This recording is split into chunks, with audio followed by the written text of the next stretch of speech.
تعالى في كلامه المجيد فأعوذ بالله من الشيطان الرجيم بسم الله الرحمن الرحيم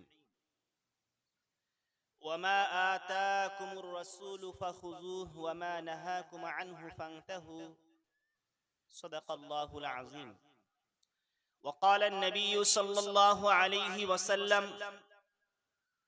عليكم بسنتي وسنة الخلفاء الراشدين المهديين تمسكوا بها وعضوا عليها بالنواجذ أو كما قال عليه الصلاة والسلام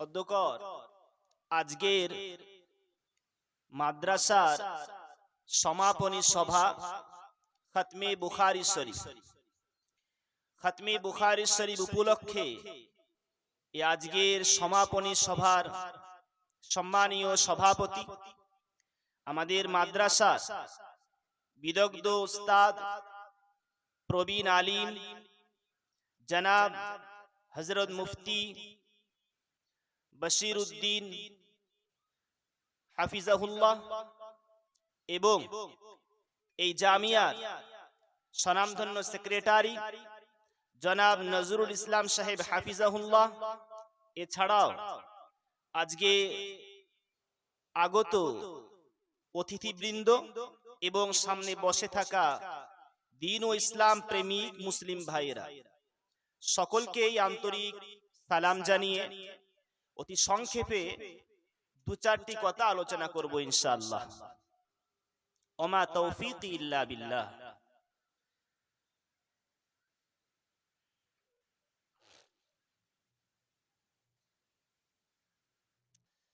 সম্মানিত ভাইয়েরা, এই মুবারক মজলিসে যে মাসে আমরা বসে আছি এটি হচ্ছে শাবানুল মুআজ্জাম মাস। এই মাস আল্লাহ পাকের কাছে অতি পছন্দনীয় মাস, বরকতপূর্ণ মাস এবং এই মাসের বহু ফজিলত হাদিস থেকে প্রমাণিত। যে মাসে আমরা বসে আছি, আসুন সংক্ষেপে আমরা এই মাস সংক্রান্ত কিছু আলোচনা শুনি। রাসূল মকবুল সাল্লাল্লাহু আলাইহি ওয়াসাল্লামের সহিহ হাদিস, বিশ্বনবী সাল্লাল্লাহু আলাইহি ওয়াসাল্লাম বলেন, আহসু হিলাল শাবান লিরমাযান, তোমরা শাবান মাসের চাঁদের গণনা করো রমজান মাসের জন্য।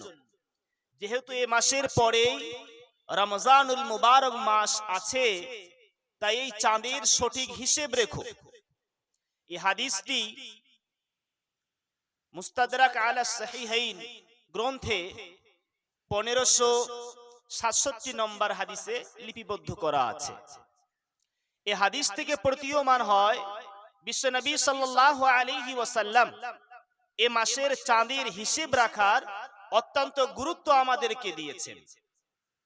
এছাড়াও বিশ্বনবী সাল্লাল্লাহু আলাইহি ওয়াসাল্লাম স্বয়ং নিজে এই মাসের অত্যন্ত গুরুত্ব সহকারে চাঁদের হিসেব রাখতেন। আম্মা জানা আয়েশা রাদিয়াল্লাহু তাআলা আনহা থেকে বর্ণিত, তিনি বলেন যে রাসূল পাক সাল্লাল্লাহু আলাইহি ওয়াসাল্লাম যতটা গুরুত্ব সহকারে এই চাঁদের হিসেব রাখতেন, অন্য কোন চাঁদের ততটা হিসেব রাখতেন না। এই হাদিস থেকেও প্রমাণিত হয় যে বিশ্বনবী সাল্লাল্লাহু আলাইহি ওয়াসাল্লাম শাবানুল মুআজ্জাম মাসের চাঁদের খুব গুরুত্ব সহকারে হিসেব রাখতেন এবং তা থেকেই এই মাসের ফজিলত প্রতীয়মান হয়। এই মাস আসলে পরে বিশ্বনবী সাল্লাল্লাহু আলাইহি ওয়াসাল্লাম নিজের ইবাদতকে বাড়িয়ে দিতেন।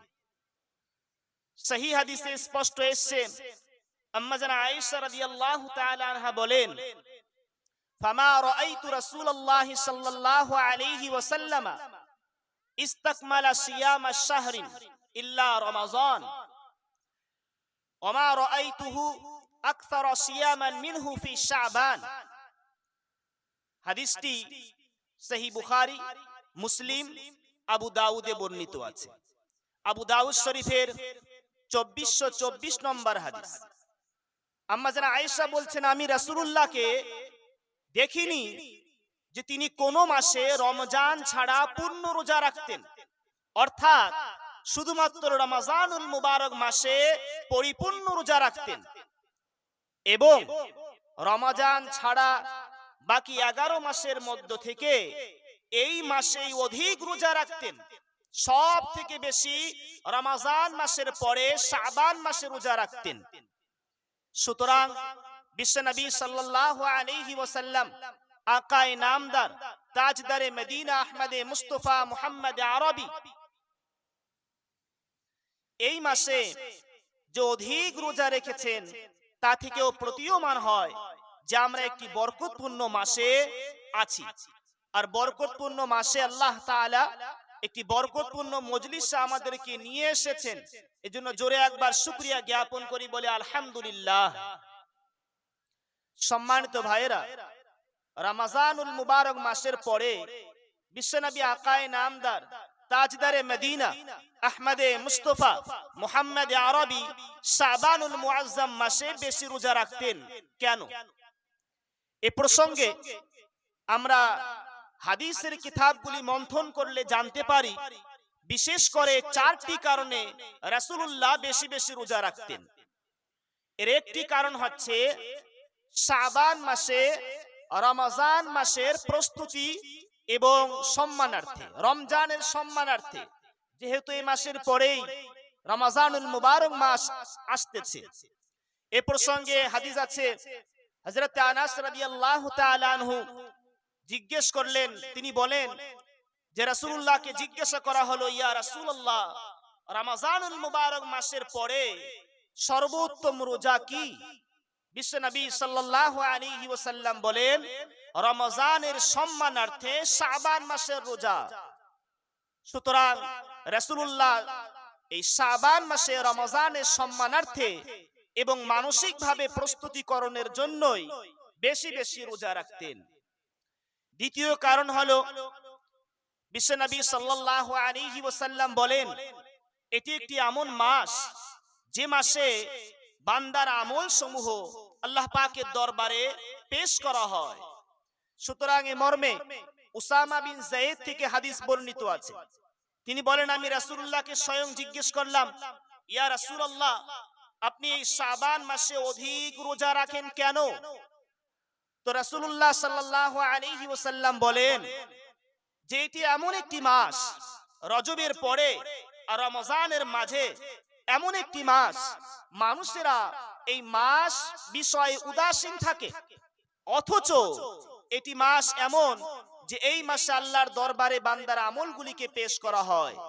আর আমি মুহাম্মদ আরবি চাই যে আমার আমল এমন অবস্থায় আল্লাহর দরবারে পেশ করা হোক যখন আমি রোজা আছি, রোজা অবস্থায় আমার আমলগুলি আল্লাহর দরবারে পেশ করা হোক। সুতরাং এজন্য রাসূলুল্লাহ এ মাসে বেশি বেশি রোজা রাখতেন। রাসূল পাক সাল্লাল্লাহু আলাইহি ওয়াসাল্লাম এ মাসে বেশি রোজা রাখার তৃতীয় কারণ হচ্ছে যে তিনি বলেন, হযরত আয়েশা রাদিয়াল্লাহু আনহা থেকে বর্ণিত, হযরত আয়েশা রাদিয়াল্লাহু তাআলা আনহা বলছেন যে আমি রাসূল পাক সাল্লাল্লাহু আলাইহি ওয়াসাল্লামকে জিজ্ঞেস করলাম, ইয়া রাসূলুল্লাহ, আপনি এ মাসে রোজা রাখতে বেশি পছন্দ করেন কেন? বিশ্বনবী সাল্লাল্লাহু আলাইহি ওয়াসাল্লাম বললেন যে মাসে আল্লাহ তাআলা ওই সব বান্দাদের নাম লিখে দেন যারা আগামী বছর মারা যাবে।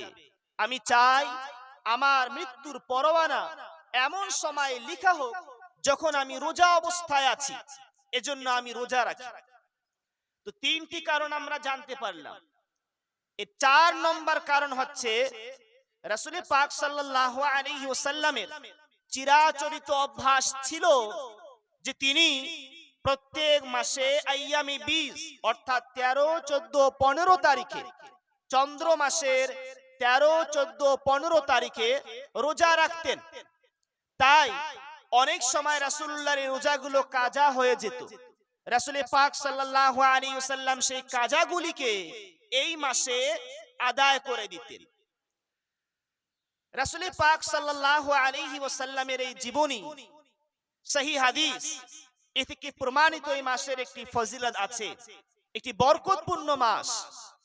আল্লাহ তাআলা এই মাস আমাদেরকে নসিব করেছেন, এটা আমাদের জন্য বড় সৌভাগ্যের বিষয়।